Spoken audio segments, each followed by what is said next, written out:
ओम शांति। रमावाक्यन 19/3/1981 विश्व जे राज्य अधिकारी कीअं ठहण। अॼु बाप दादा पंहिंजी राइट हैंड्स खे ॾिसनि था। बाबा जी केतिरी भुजायूं अथक सेवा में तत्पर आहिनि। अॼु बाप दादा इहे ॾिसनि था। हिकु हिकु भुजा में पंहिंजी पंहिंजी विशेषता आहे। राइट हैंड अर्थात सदा बाप दादा जी डायरेक्शन प्रमाण हर संकल्प व हर कदम उठाए। राइट हैंड केरु हूंदो आहे? जो बाप जी डायरेक्शन अनुसार पंहिंजो हर संकल्प ऐं हर कदम उठाए, उनखे चइबो आहे राइट हैंड। कोई बि मनमत परमत न। बाबा जी भुजायूं ठहिया आहियो, हिन लाइ बाप दादा बि पंहिंजी भुजायुनि खे ॾिसी करे हर्षित थियनि था।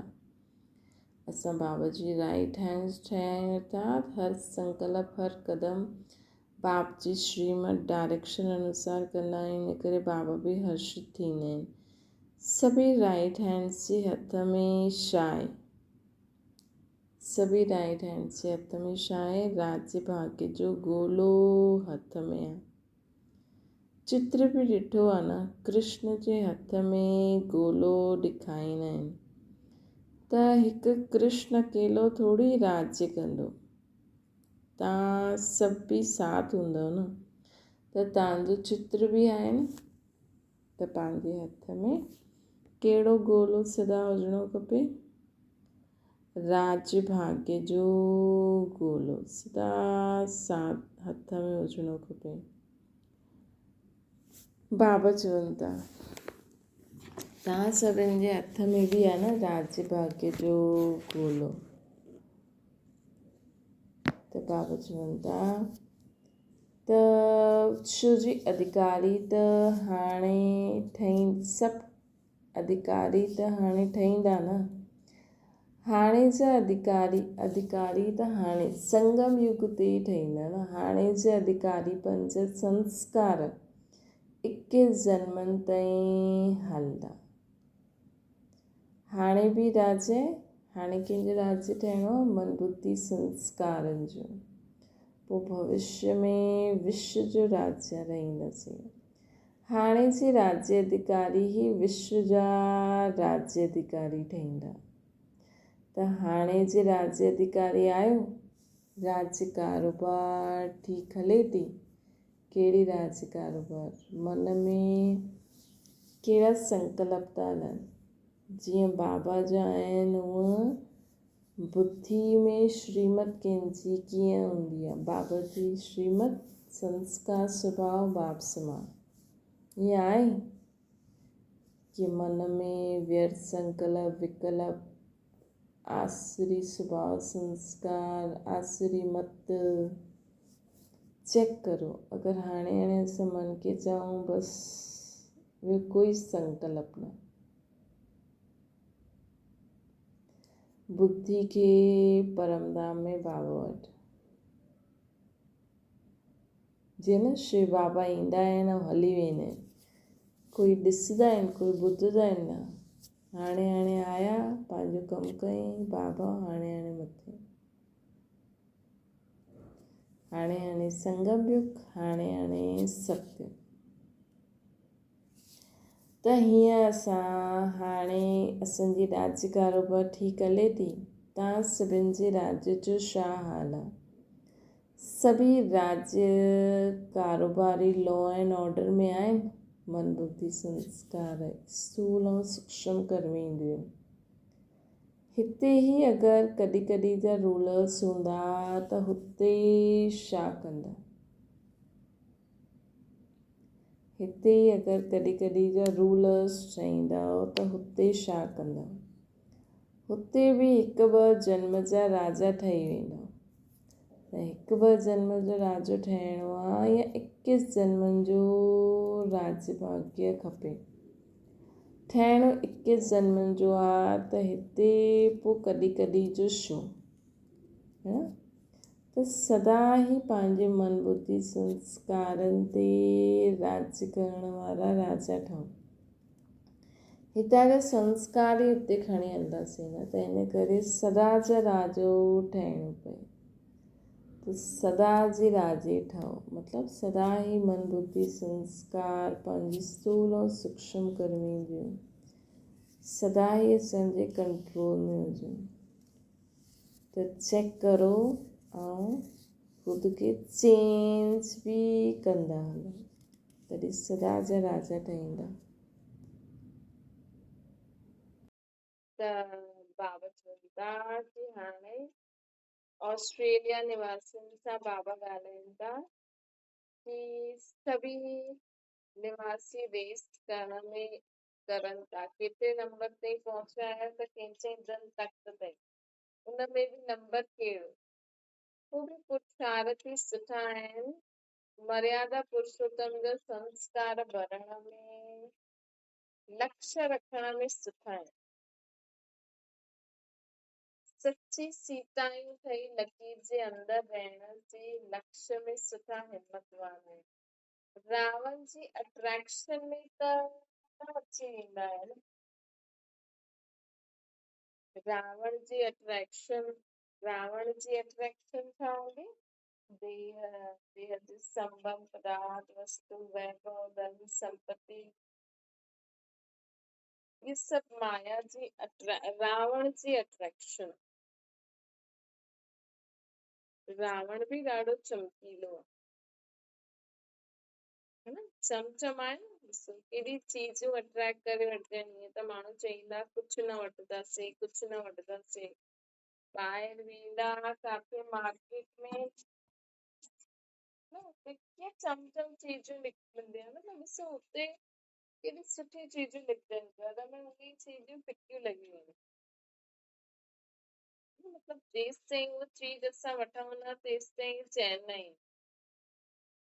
हर चीज में ॾिसो खाइण पीअण कपिड़ा, दवायुनि में बि रंग बिरंगी दवायूं है न। ईअं त माण्हू दवायूं वठण में माण्हू खे लॻे छा वठूं, पर दवायुनि जा अलॻि अलॻि शेप, अलॻि अलॻि कलर, उहो बि कई माण्हुनि खे अट्रैक्ट कंदो आहे। उनमें अलॻि अलॻि टेस्ट बि विझी छॾंदा। त रावण जी अट्रैक्शन में त न ईंदा आहिनि। रावण जे बहु रूपनि की सुठी रीति ॼाणे विया आहिनि। रावण जे बि नॉलेज ठही विया आहिनि। नॉलेज कम हुजण जे कारण ही उहो रावण पंहिंजो ठाहे सघे। अगरि असां में नॉलेज हूंदी, परखण जी शक्ति, निर्णय करण जी शक्ति, त असांखे उहो रावण पंहिंजो न ठाहे सघिबो, न त ठाहे वेंदो। नॉलेज जे अॻियां उहो नज़दीक बि न अची सघंदो। जेको नॉलेज हूंदो आहे जे अॻियां नज़दीक बि न अची सघंदो आहे, चाहे सोने जो चाहे हीरे जो रूप धारण करे। ऑस्ट्रेलिया में रावण ईंदो आहे, वार करण न सिखाइण ईंदो।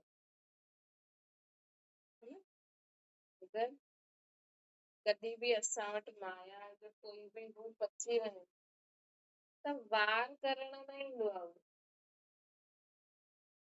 उहो असांखे कुझु सिखाइण ईंदो। छा सिखाइण ईंदो आहे? जॾहिं बि रावण इंसान कोई बि ॻाल्हि, कोई बि परिस्थिति, कोई बि अहिड़ी मेड़ी ॻाल्हि थींदी आहे त असां हलचल में न रहूं, अचल अडोल रहूं, परखूं सुठी रीति, यथार्थ निर्णय करूं, है न। त ऑस्ट्रेलिया में रावण ईंदो आहे, वार करण न सिखाइण ईंदो आहे। रावण खे बि तव्हां सभु अधु कलप जे मित्र ॾाढा प्रिय लॻंदा आहिनि। रावण जा बि असां अधु कलप जा रावण जा मित्र आहियूं न, है न। त हुन रावण खे बि तव्हां प्रिय लॻंदा आहियो, हिन करे छॾण ई न चाहींदो आहे। पोइ छा कंदो आहे? हुनजी मित्रता न निभाईंदा। मित्रता त निभाइणी खपे न। हाणे रावण जी मित्रता निभाईंदा त राम जी मित्रता छुटिजी वेंदी है न। अरे रावण जी मित्रता मतलब ये समझो कोई इंसान सम्झो तव्हांजा फ्रेंड्स आहिनि फ्रेंड्स या जंहिंसां बि तव्हां पहिरियों अज्ञान काल में ॾाढो ॻाल्हाईंदा चिट चैट कंदा ॻाल्हि जे बारे में हेॾे होॾे जे बारे में जीअं थींदे न भई कोई कोई ॿ ॼणा में अहिड़ी फ्रेंडशिप हूंदी आहे अहिड़ो हूंदो आहे की वेहींदा आहिनि त बसि हेॾा होॾा जी सॼी ख़बरियूं हिक ॿिए खे ॿुधाईंदा थियो हीअ थियो त अगरि उहो ई इंसान हाणे तव्हां सां मिले त तव्हां अञा ताईं हुन सां उहे ओड़ी उहे ई ॻाल्हियूं कंदव न कंदव हाणे बाबा जी श्रीमत जे अनुसार मर्यादा पुरुषोत्तम में रही करे संबंध निभाईंदव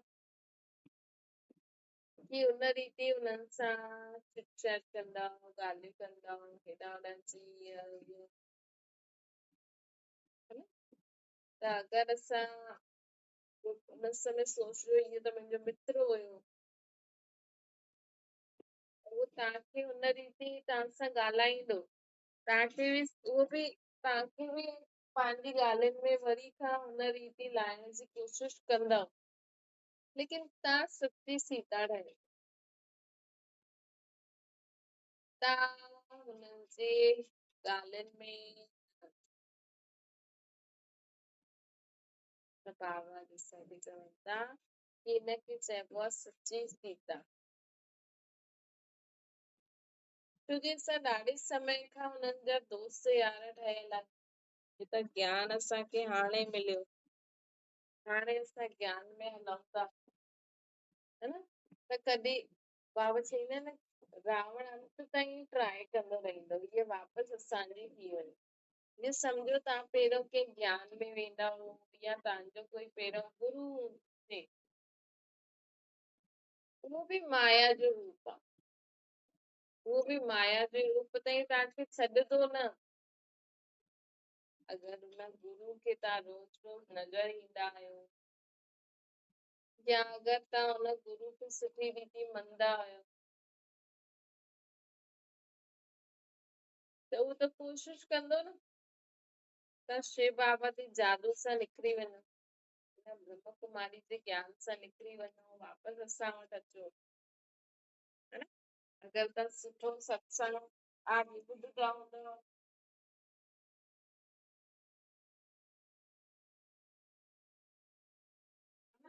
सुठो अगरि सम्झंदा हुननि वटि वेंदा हूंदव हुननि जो सत्संग ॿुधंदा हूंदव ऐं तव्हांजो जीवन बि परिवर्तन थी वियो हुजे तव्हां हुननि खे धन सां बि मदद कंदा हुजो त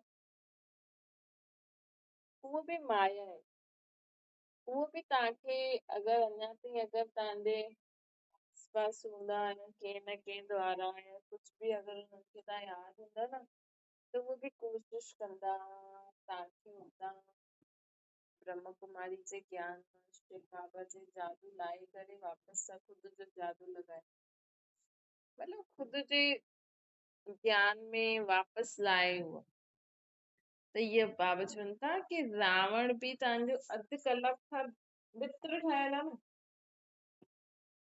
हा न अधु कलाक असां भक्ति कई शिव खे लोटी चढ़ाई देवी देवताउनि जी पूजा कई पोइ हाणे कलयुग में जॾहिं नथा नंढा नंढा गुरू संत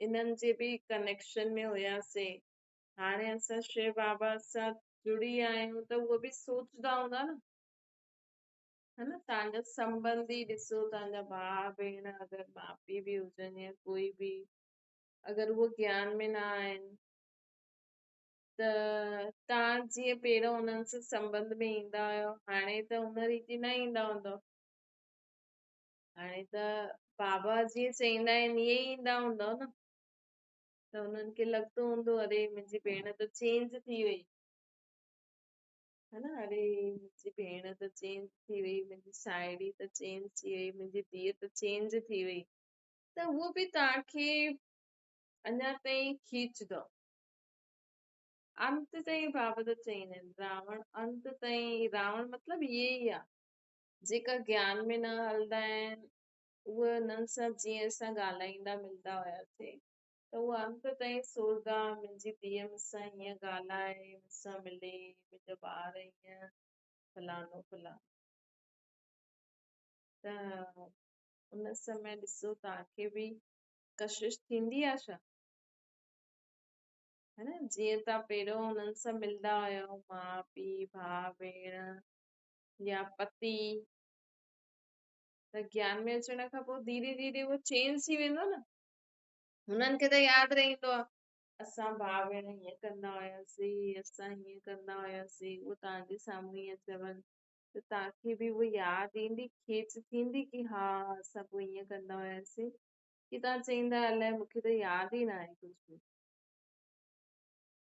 है ना ये खुद खे चेक करो की अञा ताईं तव्हांखे उहो खिचावट थिए थी छा तव्हां बि हुननि सां उहो पुराणी ॻाल्हियूं करण में इंट्रस्टेड आहियो मज़ो अचे थो या तव्हां चओ था अलाए मूंखे त पतो ई न आहे मां त सभु भुलिजी वई आहियां हेॾा साल थी विया कंहिंखे यादि रहंदो है न कॾहिं कॾहिं थींदो आहे न कोई कोई माण्हू अञा ताईं पुराणी ॻाल्हियूं यादि करे ख़ुशि थींदो रहंदो आहे असां ईअं कंदा हुआसीं ईअं कंदा हुआसीं ऐं कोई कोई माण्हू चईंदो अलाए मूंखे त पतो ई न आहे त असां ज्ञान मार्ग जे हिसाब सां असांजी ॿुधी में हाणे बाबा जी एॾी ॻाल्हियूं आहिनि बाबा एॾो कुझु अनुभव करायो अथई एॾी प्राप्ति कराई अथई अञा ताईं उहो ई कोई चए हीअं हूअं त हुननि जे साम्हूं खिली करे सहणो पवंदो आहे अलाए मूंखे त यादि ई न आहे कुझु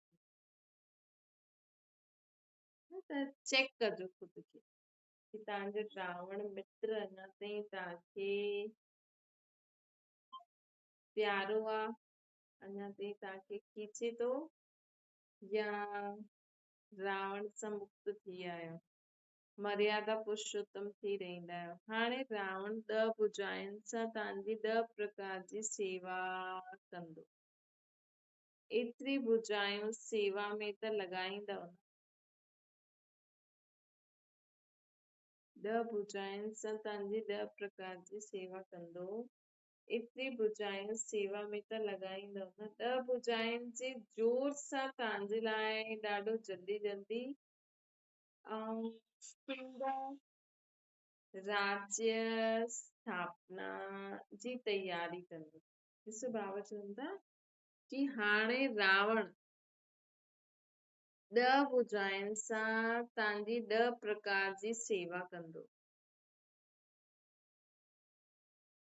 बाबा हिकु बार ॿुधाई न कि हर विकार खे पॉजिटिव रीति में चेंज करो त अॼु बाबा चवनि था 10 भुजायूं रावण 10 सर वारो रावण हाणे 10 भुजायुनि सां तव्हांजी 10 प्रकार जी सेवा कंदो एतिरी भुजायूं सेवा में त लाभ लाहींदियूं न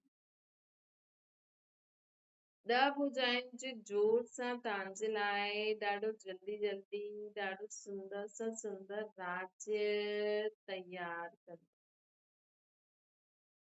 छोजी रावण बि सम्झी वियो आहे कि हाणे असांजो राज्य हाणे असां राज्य न करे सघंदासीं लेकिन राज्य तयार करे करे ॾियणो पवंदो रावण बि सम्झी वियो आहे मतलब उहो माण्हू बि सम्झी विया आहिनि कि हाणे इहा असांजी न थी सघंदी है न सम्झो अगरि कोई ज्ञान में हले थो ऐं कंहिंजो संबंधी नथा हलनि कोई ज्ञान में हले थो कंहिंजा संबंधी नथा हलनि त हुननि ॾाढी कोशिश कई लेकिन हाणे उहे सम्झी विया आहिनि कि हाणे हे ज्ञान में पकी थी वई आहे हाणे असां जीअं न हलंदी त मतिलबु उहो रावण मतलब जो तव्हांजा संबंधी आहिनि जो ज्ञान में न हलंदा आहिनि अञा ताईं काम क्रोध लोभ अहंकार जे वश कम कंदा आहिनि ऐं उहो तव्हांखे बि उन रीति कम कराइण जी कोशिश करे करे थकिजी पिया आहिनि हाणे सोचनि था चल ठीकु आहे हिनखे जो करिणो आहे करनि है न। त हाणे राज्य लाइ हाणे रावण बि सम्झी वियो आहे, मतिलबु ओड़ा माण्हू बि सम्झी विया आहिनि की हाणे असां हिननि खे बदिली न सघंदा आहियूं। पोइ असांजा सहयोगी ठही वेंदा।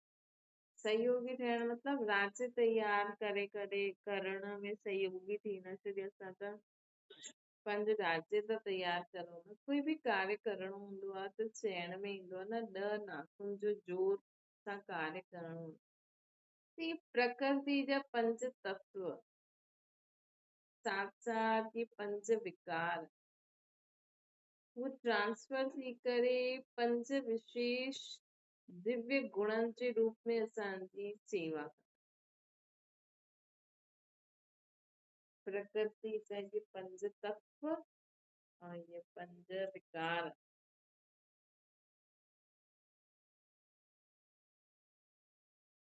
ट्रांसफर थी करे 5 विशेष दिव्य गुणनि जे रूप में असांजी सेवा जे लाइ ईंदा। पोइ त रावण खे धन्यवाद ॾींदव न। रावण जी ॾाढी सेना असांजे लाइ ॾाढी महिनत करे थी, है न। रावण जी ॾाढी सेना असांजे लाइ ॾाढी महिनत करे थी। केतिरा लॻल आहिनि। ॾिसंदा आहियो न, विदेश में त विज्ञान द्वारा केतिरी तयारी थिए थी, है न। त असांजो राज्य अचण वारो आहे त हुनजे लाइ साफ़ सफ़ाई बि त करणी आहे। ऐं हुते फटाफट असांजा महल ठही वञनि सुठी डिज़ाइन वारा, त हुनजे लाइ बि तयारी करणी आहे। त हुनजे लाइ केरु तयारी करे थी? साइंस। असांजे लाइ सुठा सुठा विमान ठहींदा, हुनजे लाइ बि साइंस मतिलबु रावण संप्रदाय वारा असांजे लाइ तयारी करनि था। बॉम्ब्स ठाहिनि था, बॉम्ब्स ठाहींदा, बॉम्ब्स फिटी कंदा त जल्दी जल्दी सभु कुझु जली वेंदो पुराणो, त साफ़ सफ़ाई जल्दी थी वेंदी। एॾी साइंस जी टेक्नोलॉजी जो वञनि सॼो ॾींहुं रिसर्च कंदा रहंदा आहिनि, ईअं करूं ईअं करूं, ईअं ठाहियूं ईअं ठाहियूं। त उहे वीचारा केॾो कमु था करनि, है न। फटाफट असांजे लाइ असां त वञी करे महलनि में राज्य कंदासीं, न। लेकिन महल ठाहिण, सोने हीरे जी महल ठाहिण केॾो मुश्किल कमु हूंदो। ईटियूं कटण, पोइ सोने जी ईटियूं ठाहिण, हीरा चमचम उते लॻाइण, ऐं हेॾा सुंदर सुंदर महल हूंदा त हुनखे तयार करण वारनि जी बुद्धि केॾी सुठी हुजणी खपे। त उहो कमु केरु थो करे हाणे? ये साइंस वारा, है न।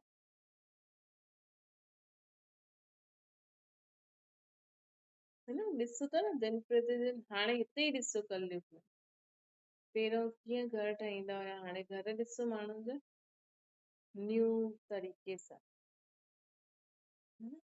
त हिते त कुझु बि न आहे। त विदेश में त ॾिसो त इहो हुनर असांजो सब्जेक्ट में कमु ईंदो। त विदेश में जो विज्ञान द्वारा केतिरी तयारी करनि था, इहे सभु कंहिंजे लाइ आहे? चओ असांजे लाइ। असांजे लाइ ॾिसो रावण केॾी तयारी थो करे वीचारो, ऐं ख़ुदि त सुख वठी न सघंदो। पाण चवनि था ऑस्ट्रेलिया वारनि धैर्यता जो गुण धारण सुठो कयो, इन करे बागदादा जी विशेष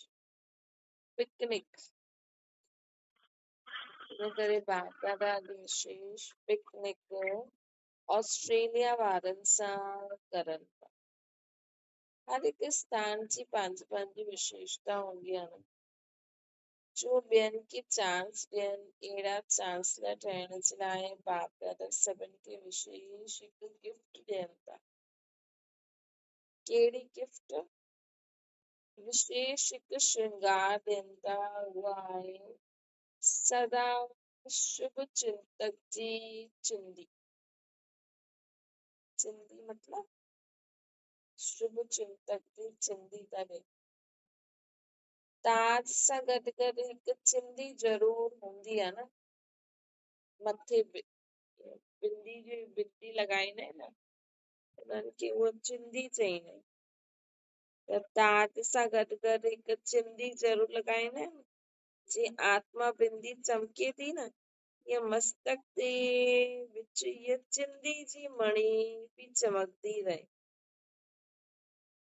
ये सॼो ई शुभ चिंतक ग्रुप आहे न, पर चिंतन खे तलाक ॾियण वारो सदा शुभ चिंतक, पर चिंतन खे तलाक ॾियण वारो सदा ई शुभ चिंतक ग्रुप आहे। जॾहिं बि कोई अहिड़ी ॻाल्हि साम्हूं अचे त शुभ चिंतक जी मणी जी गिफ्ट सदा स्मृति में रखो कि असां शुभ चिंतक आहियूं। त ऑस्ट्रेलिया में सदा पावरफुल वाइब्रेशन, पावरफुल सर्विस ऐं सदा फ़रिश्तनि जी सभा ॾेखारे मिली।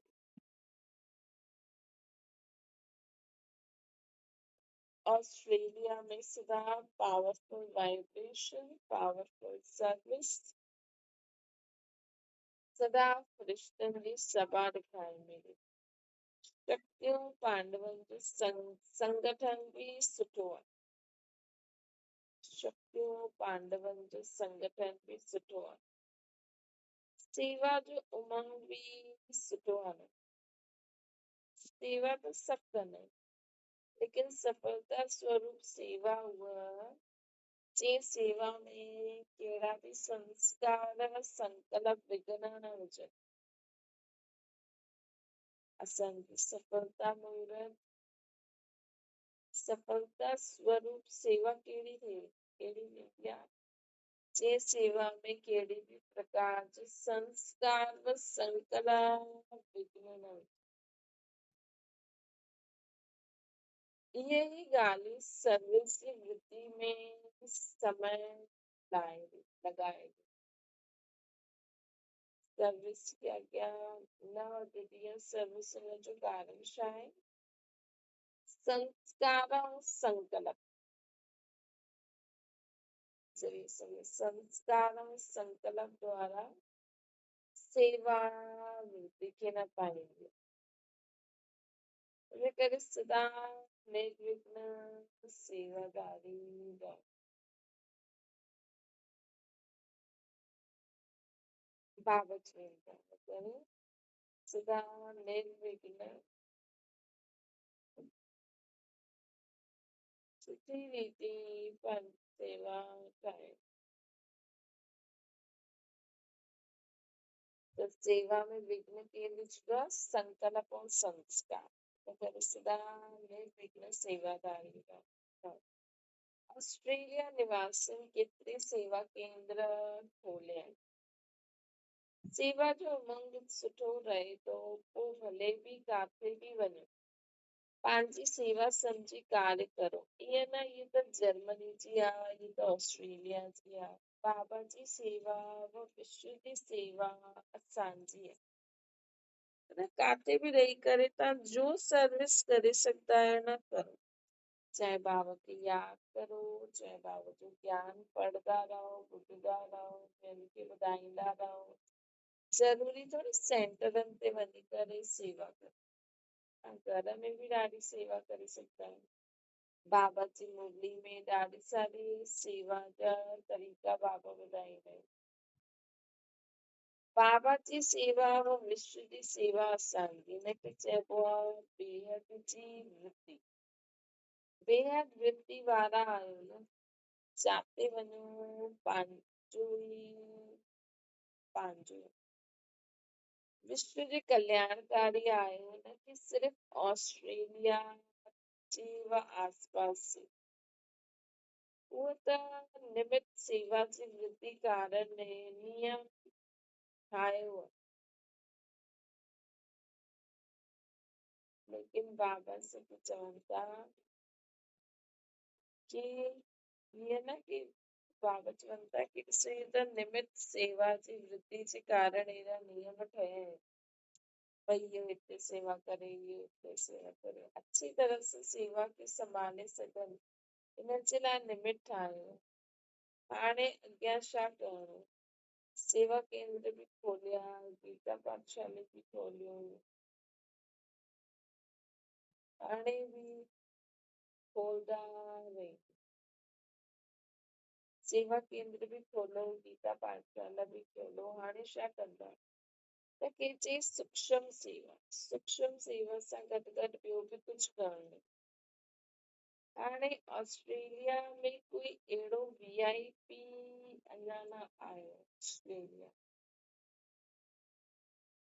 अहिड़ो VIP न आयो जो भारत जी सरकार खे उन्हनि खे स्वागत करणो विदेश मां अहिड़ो VIP अचे बाबा ऑस्ट्रेलिया वारनि खे चवनि था ख़ासि ऑस्ट्रेलिया आहे लेकिन सभिनि जे लाइ बाबा चवनि था सोचो विदेश मां कोई अहिड़ो VIP अचे जो इंडिया में अचे बाबा जे घर अचे बाबा जे घर अचण लाइ कोई विदेश मां कोई आत्मा अचे ऐं हुनजो वेलकम केरु करे भारत सरकार भारत जी सरकार हुनजो स्वागत करे लेकिन उहो इंडिया में काथे अचे बाबा जे घर त अहिड़ो कोई VIP न आहे जो बाबा खे पहचाने करे बाबा सां मिलण अचे लेकिन जॾहिं उहो इंडिया में अचे त हुनजो वेलकम भारत सरकार करे ताकी भारत सरकार खे बि पतो लॻे कि अब बाबा सां गॾु बाबा सां मिलण आयो मतलब ब्रह्म कुमारी वटि आयो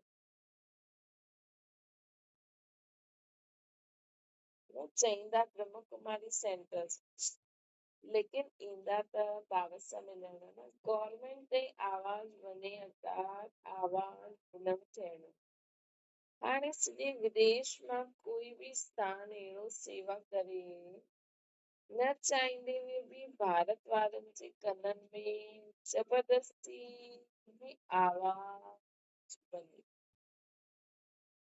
सोचो विदेश मां कोई देश जो प्रेसिडेंट अचे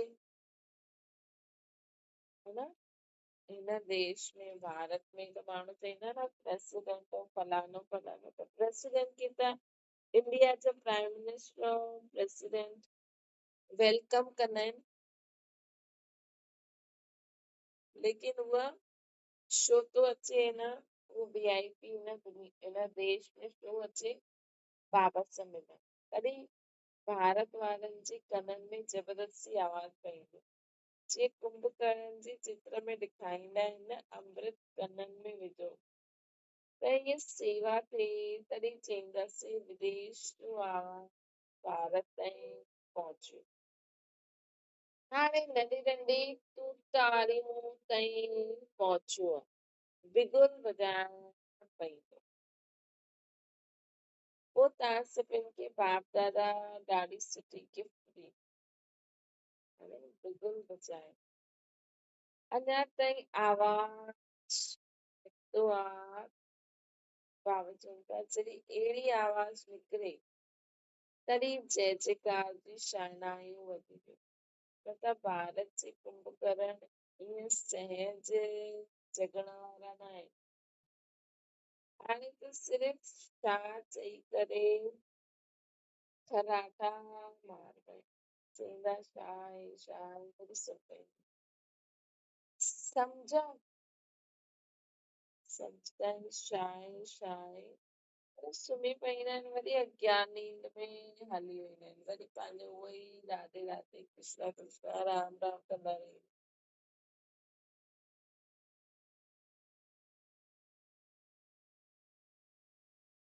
त बाबा असांखे चवनि था कि हाणे त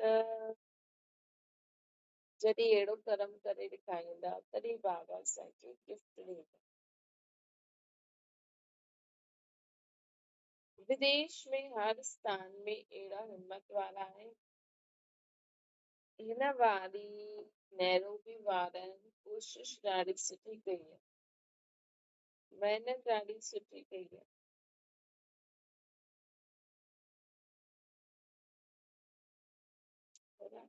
हिन बार विदेश वारनि ॾाढी बाबा चवनि था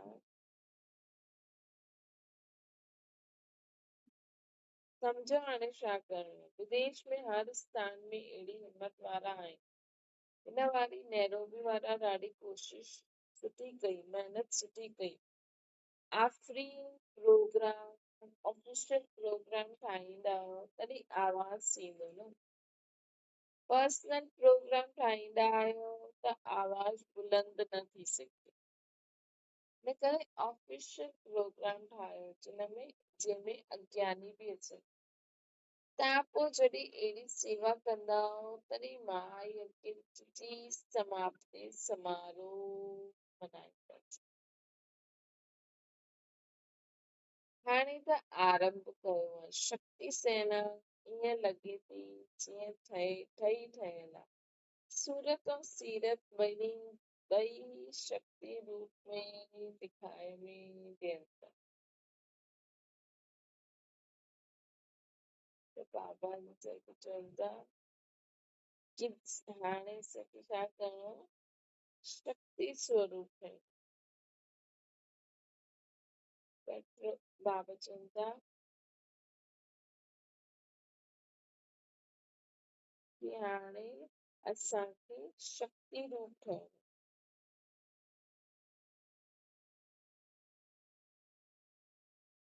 हाणे अहिड़ो प्रोग्राम ठाहियो ऑफिशियल।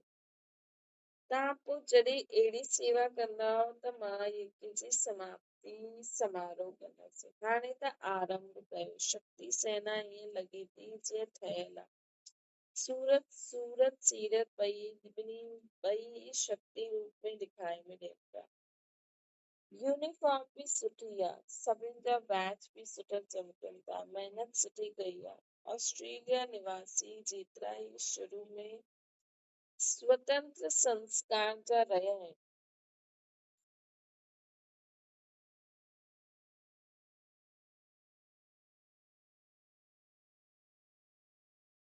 जेतिरा ई शुरू में स्वतंत्र संस्कार जा रहिया ओतिरा ई हाणे मर्यादाउनि में बि सुठा रहिया।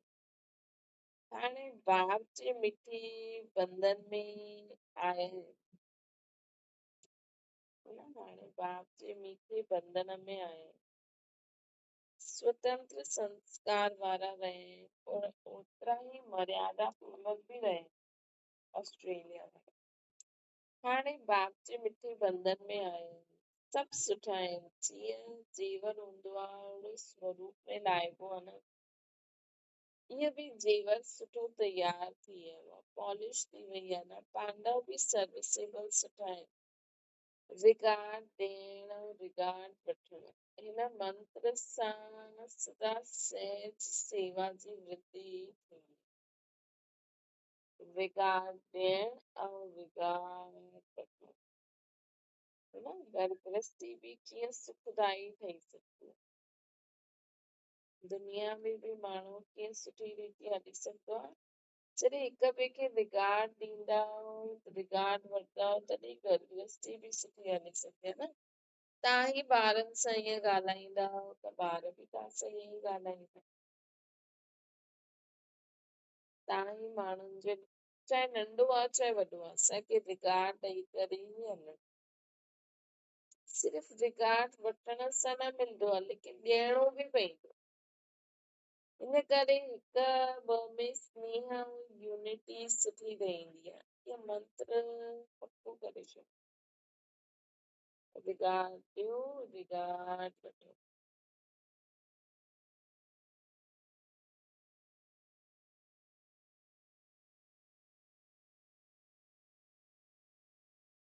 बाबा असांखे चवनि था कि हिक ॿ जे स्नेह यूनिटी सुठी रहंदी आहे। ये मंत्र पक्को करो। दीदी दादी सां गॾु खे ॾिसी करे बाबा ॻाल्हाइनि था। वायरलेस सेट तव्हां वटि आहे न, जो सेकेंड में जल्दी जाते कर्तव्य कराइणो हुजे हुते वाइसलेस द्वारा डायरेक्शन ॾेई सघंदा आहियो। वायरलेस द्वारा डायरेक्शन ॾेई सघंदा आहियो। वायरलेस सेट मतलब बुद्धि जो कनेक्शन है न। अगर असांजी बुद्धि बाबा सां कनेक्शन में हूंदी त असांखे बाबा कोई भी इशारो ॾेई सघंदा आहिनि। सेकेंड सां भी जल्दी जाते कर्तव्य कराइण चाहींदा आहियूं ते वाइसलेस द्वारा डायरेक्शन ॾेई सघंदा आहियूं। छो जी जेतिरी सेवा वृद्धि खे प्राप्त थींदी त पोइ ये पत्र व्यवहार या टेलीग्राम टेलीफोन आदि छा करे सघंदा है न। हाणे ॾिस भले तो थोरे समय खां पोइ इहे बि बंदि थी वेंदी। पोइ इहे टेलीग्राम टेलीफोन आदि छा करे सघंदा। अॼु इहे त ठीकु आहे, कल्ह न आहे। पोइ सॼी सेवा कीअं हैंडल कंदा, इन जो बि साधन अपनाइणो पवंदो। हॉल बि ठाहींदव, भंडारो बि ठाहे छॾियो। इहे त जो ईंदा उन्हनि जे लाइ ठीकु आहे। लेकिन चारों ओर जी सेवा केंद्र जे एतिरा विस्तार खे कीअं हैंडल कंदा। चारों ओर जी सेवा केंद्र मतलब कोई जो माण्हू बाबा जे घर अचनि था उहो त ठीकु आहिनि, जो मुरली ॿुधी सघनि था उहो ठीकु आहे। लेकिन कई ॿार अहिड़ा बि आहिनि जो बाबा खे यादि ॾाढो कंदा। भले सेंटर न अची सघनि, भले ज्ञान उन्हनि वटि मुरली न पहुचे, लेकिन बाबा खे यादि ॾाढो कंदा। त हुननि जे लाइ डायरेक्शन ॾियण लाइ वायरलेस सेट जो छो कि बाबा असां द्वारा ई हुननि खे डायरेक्शन ॾेई सघंदा आहिनि। निमित थियणो खपे न। त बाबा चवंदा कि जीवन में असांखे सदा यादि रखिणो छा जीवन में असांखे यादि रखिणो कि असांखे पंहिंजी बुद्धि जी लाइन क्लियर रखणी। बाबा चवंदा कि हाणे एतिरा सभु सेंटर्स एतिरा विस्तार खे कीअं हैंडल कंदा, सभिनि खे हिते बुलाईंदव। छो त प्रजा जी हूंदी क्यू त प्रजा जी हूंदी न, वारिस जी क्यू थोड़ी हूंदी। सभिनि खे थोड़ी सॾु कंदासीं। इन करे विशेष सेकेंड में कर्माती स्थिति जे आधार सां पंहिंजी संकल्प कयो ऐं हुते अहिड़ी ईअं पहुची वञो तीअं तव्हां चाहींदा रहो ऐं जीअं तव्हां चाहींदा रहो ऐं पहुची वञो। मतिलबु असांजी बुद्धि एॾी उन्हनि सां क्लियर कनेक्शन में हुजे कि जीअं उन्हनि खे लॻे कि असांखे साम्हूं ई कोई चए थो है न। त बाबा जेके चवनि था कि हाणे ईअं बि अनुभव ॾाढा थींदा रहंदा, जो समाचार में बि ईंदा कि अॼु अहिड़ो अनुभव थियो। साक्षात्कार भी थींदो, संकल्प जी सिद्धि भी थींदी। हाणे त विशेषता आदि हाणे ही विशेषता लाइ महारथिन जो पुरुषार्थ हाणे हिन विशेष अभ्यास जो हुजे। हाणे कर्म योगी हाणे कर्म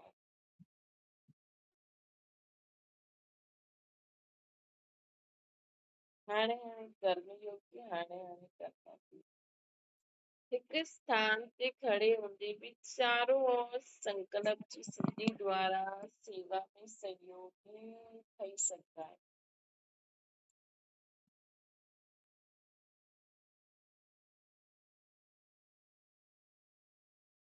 ॾिसो हाणे बाबा चयईं कि विदेश मां कोई अहिड़ी आत्मा अचे जंहिंखे भारत सरकार वेलकम करे, त तव्हां इहे संकल्प न करे सघंदा आहियो घर वेही कि कल्प पहिरियों जो बि विदेश आत्मा आई हुई जंहिंजे अचण सां भारत में ये आवाज फैली, भारत जा कुंभकर्ण, भारत में यह आवाज फैली कि ये विदेशी बाबा सां मिलण आयो। बाबा केरु भगवान, है ना। त तव्हां संकल्प करो विदेशी आत्मा जल्दी जल्दी जाते भी आ वो जॻह ते उन्हनि खे ब्रह्म कुमारी जॻाईंदियूं ऐं उहा हिन भारत भूमि में अचनि था ऐं हुनखे भारत सरकार वेलकम थी करे। संकल्प न करे सघंदा आहियो, तव्हां घर वेठे करो इहे संकल्प, पोइ जॾहिं इहा सर्विस थींदी न त हुनमें तव्हांजो बि शेयर हूंदो। त इहे तव्हां घर वेठे बाबा चवनि था हिक स्थान ते खड़े हूंदे बि चारों ओर संकल्प जी सिद्धि द्वारा सेवा में सहयोगी ठही सघंदा आहियो।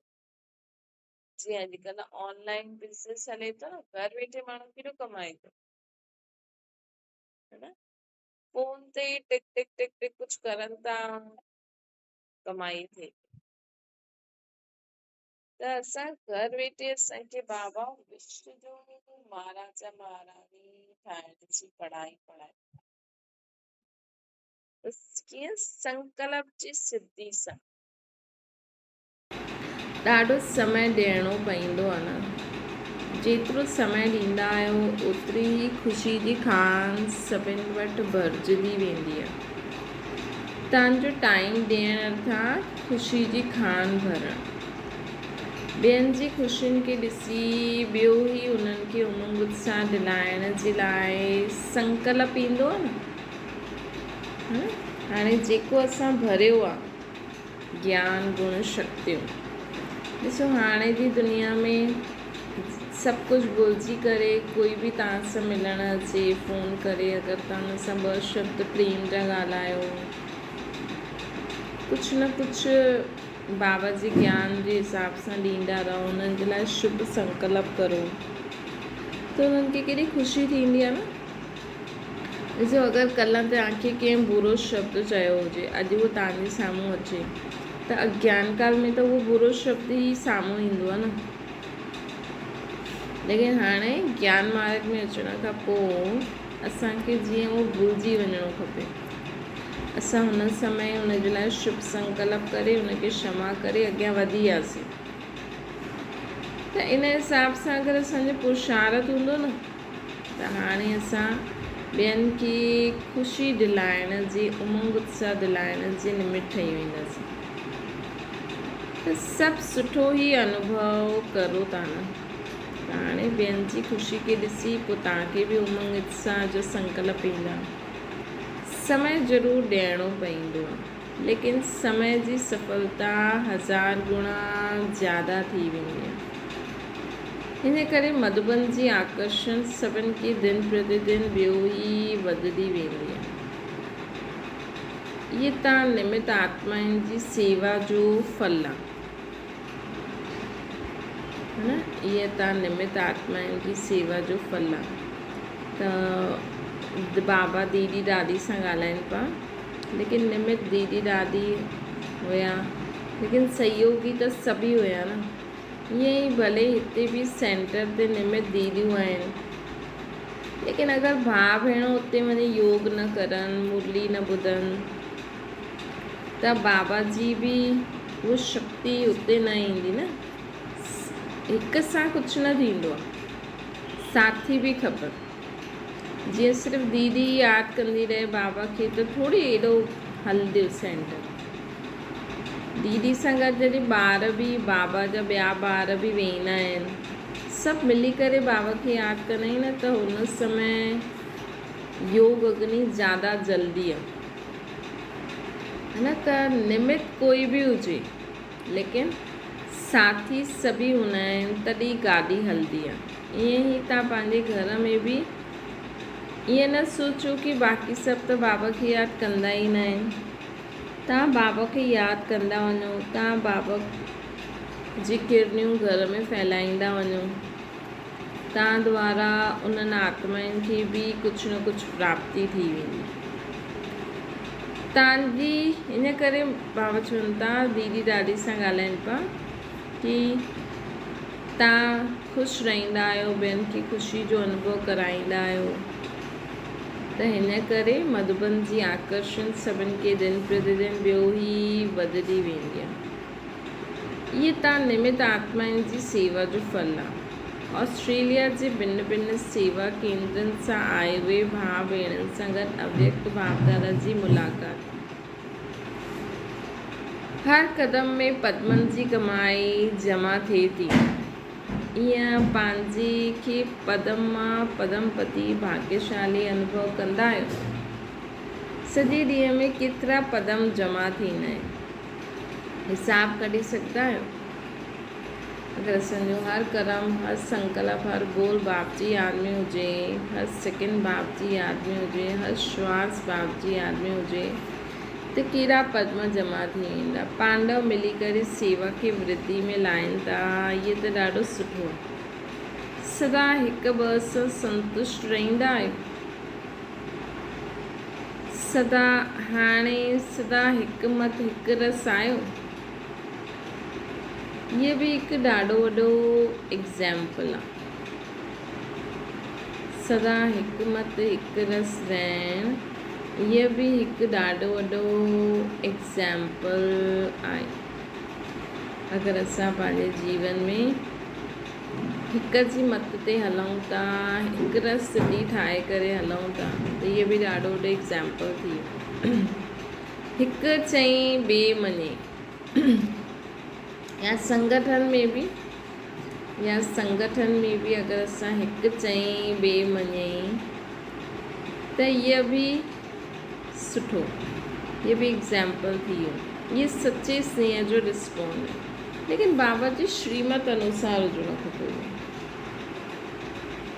ये अहिड़े एग्ज़ाम्पल खे ॾिसी करे ॿियो बि संपर्क में अचण लाइ हिम्मत रखंदा आहियो।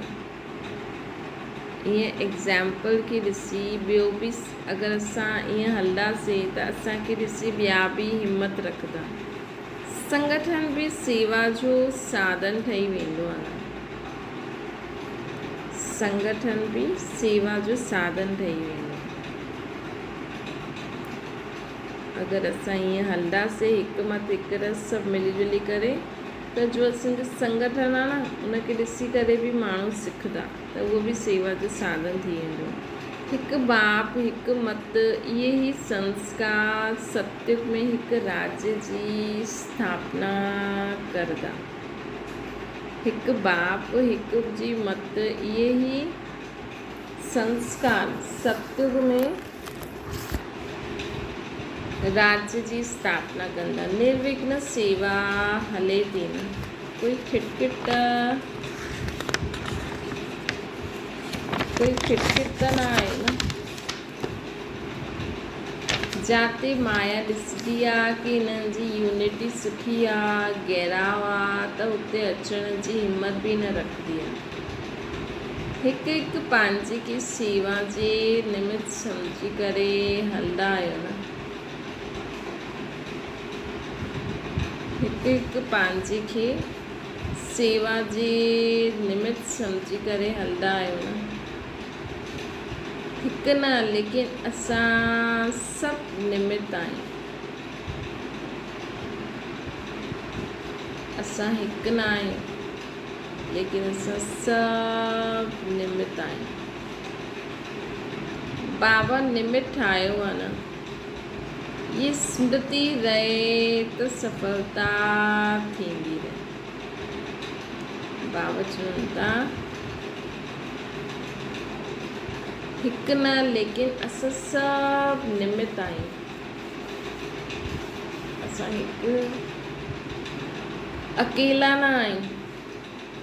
ईअं न सम्झो कि दीदी दादी निमित्त आहे या वॾाई निमित्त आहिनि, हाणे त सभु एडवांस पार्टी में हली विया, लेकिन इहे बि न सोचो हा उहे एडवांस पार्टी वारे ई कंदा, न। हर हिकु निमित आहे। तव्हां पंहिंजे घर में, पंहिंजे मोहल्ले में, पंहिंजे ख़ानदान में जेतिरो निमित आहे सम्झो, मतिलबु जेतिरी तव्हां रिस्पॉन्सिबिलिटी खणी सघो। कोई बाबा चईंदा आहिनि न, पूरे विश्व खे पंहिंजे साम्हूं इमर्ज करे रखो। त तव्हां सोचो पूरे विश्व में लाइट माइट फैलाइण जे लाइ मां निमित आहियां। त निमित सम्झी करे हलो। हिकु न आहियूं, लेकिन असां सभु निमित आहियूं। बाबा निमित ठाहियो अथई न, इहा स्मृति रहे त सफलता थींदी रहंदी। मनन जी शक्ति सां सेवा जी स्टेज बि पावरफुल थींदी आहे। असां जेतिरो मनन कंदा वेंदासीं ओतिरो सेवा जी स्टेज बि पावरफुल थींदी वेंदी। इन करे ज्ञान जे पॉइंट्स खे अॼु बि बाबा चई न, मनन करो, है न। कल्ह बि बाबा चई एकांत में उन पॉइंट्स के मनन करो।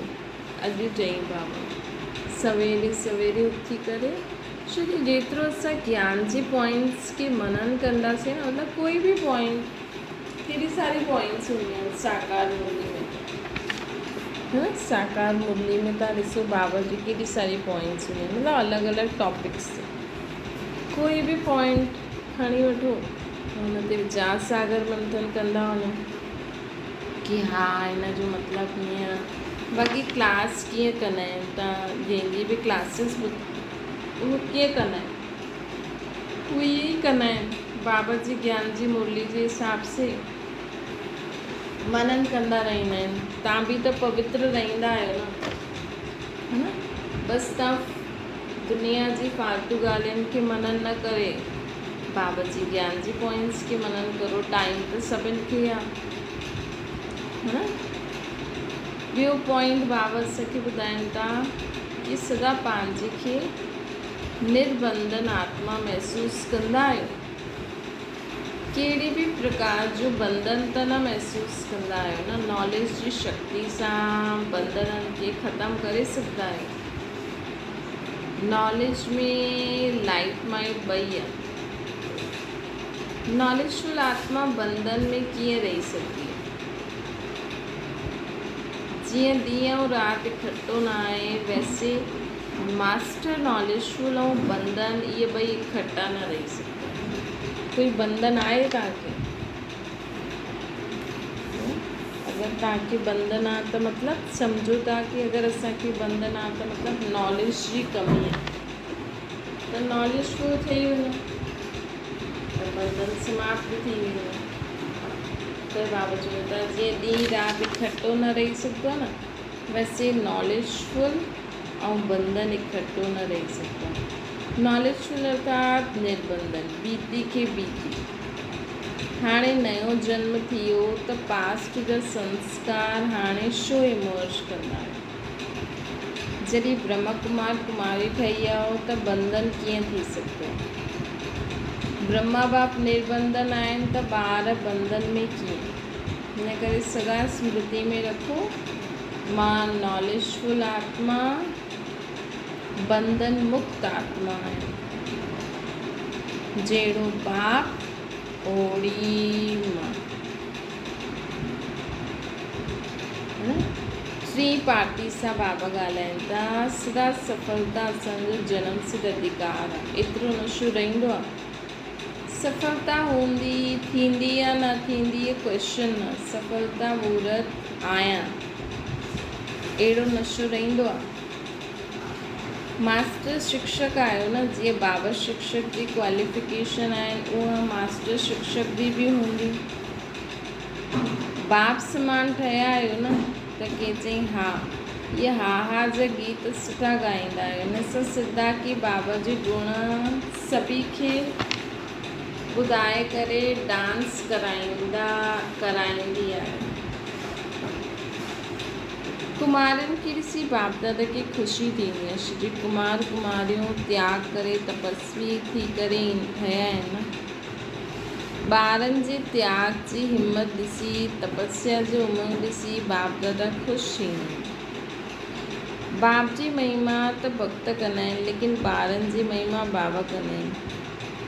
केतिरा जन्म पंहिंजी माला सिमरन कई, हाणे बाबा रिटर्न में ॿारनि जी माला सिमरन कंदा आहिनि। तव्हां माण्हू ॾिसंदा आहियो न, कंहिं समय बाप माला सिमरन कंदा आहिनि त कंहिं चई अमृत वेलो। त जीअं समय बाप माला सिमरन कंदा आहिनि उन समय तव्हां सुम्ही त न पवंदा आहियो न। शक्तियूं त सुम्हण वारे खे जगाइण वारियूं आहिनि, ख़ुदि कीअं सुम्ही सघंदा आहियो। रिज़ल्ट सुठी आहे, सर्टिफिकेट मिलणो बि लक आहे। ऑस्ट्रेलिया वारनि खे सुठो सर्टिफिकेट मिले थो न। पंहिंजी फुलवाड़ी खे निश्चय हिमत जे जल सां सीट ते रहण सां वृद्धि खे पाईंदी रहंदी, वृद्धि थींदी रहंदी। त शक्तियूं सुम्हंदियूं न आहिनि, ॿियनि खे जगाईंदियूं आहिनि। त कॾहिं अमृत वेले निंड अचे त सोचो मां शिव जी शक्ति सुम्हण वारी न आहियां, उथाइण वारी आहियां। निर्मला बहन सां बाप दादा ॻाल्हाइनि था। बाप दादा जेतिरी बि महिमा करनि ओतिरी कम। अहिड़ी महिमा योग्य रत्न आहियो, जहिड़ो नाम ओड़ो निर्माण चिजा गुण सां विजयी ठहो।